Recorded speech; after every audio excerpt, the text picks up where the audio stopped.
The middle school math man. This is another video on quadratics.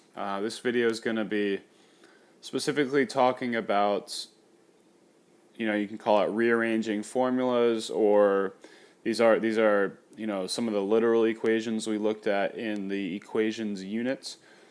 They are multivariable equations. So here's the first example. This is the formula for the volume of a cone. The problem wants us to solve for r. So just like any equation with numbers, if we're trying to solve for r, that means we need to get rid of all of the other stuff that is with r. So the first step, if you remember back to the equations units, the first thing I'm going to do here is I'm going to get rid of this fraction. I'm going to get rid of the number. I'm going to get that to the other side. I'm trying to get r by itself. So the opposite, the inverse operation of 1/3, right? 1 divided by 3. To get rid of that, we are going to multiply both sides by 3. So I'm left with 3v equals pi r squared h.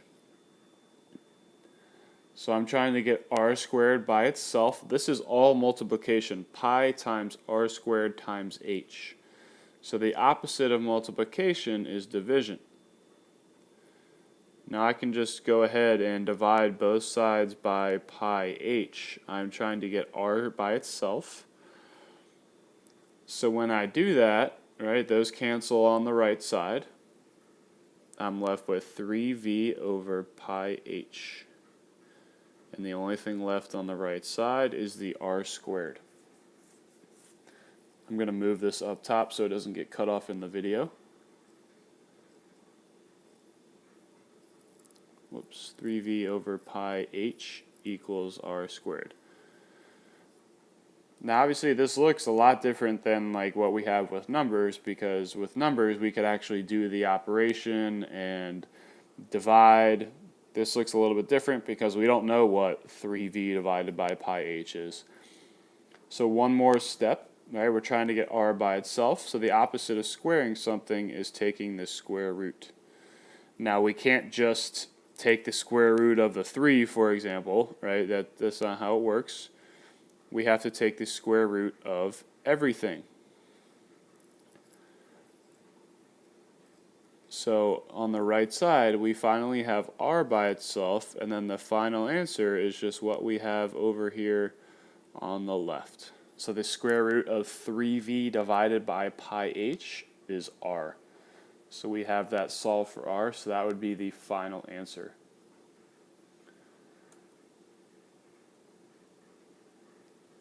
Alright, moving on to the next problem. This is kinetic energy, so we're going to solve this for v. So same thing, we're going to get rid of this fraction first. So I'm left with 2e equals, that cancels, mv squared. So if I'm trying to solve for v, I need to get rid of this m. Now this is multiplication, so the opposite of that is division. So I'm left with 2e over m equals v squared. Now I'm going to move this up here again.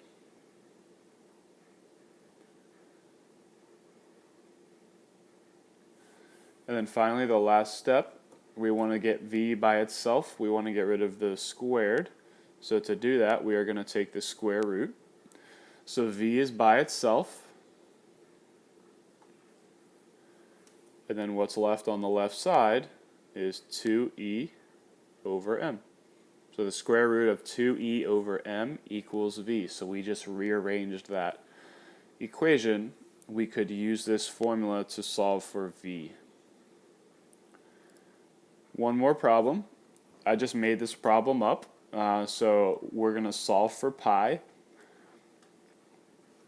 So to start, just like we've done in the previous problems, I'm going to get rid of that fraction. So a times 4, we have 4a equals pi squared times d times e. So if I'm solving for pi, I need to get rid of the d times e. Remember, this is all multiplication. So I can divide both sides by dE.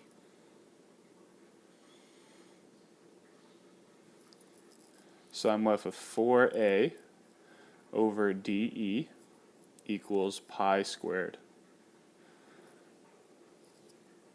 Those have canceled on the right side. I'm going to move this up here. So 4a over dE equals pi squared. And then, just like the previous problems, so I'm trying to get pi by itself, so the last step is to take the square root. So the final answer, we have pi by itself now. The final answer is 4a over dE, and it is the square root of all of that.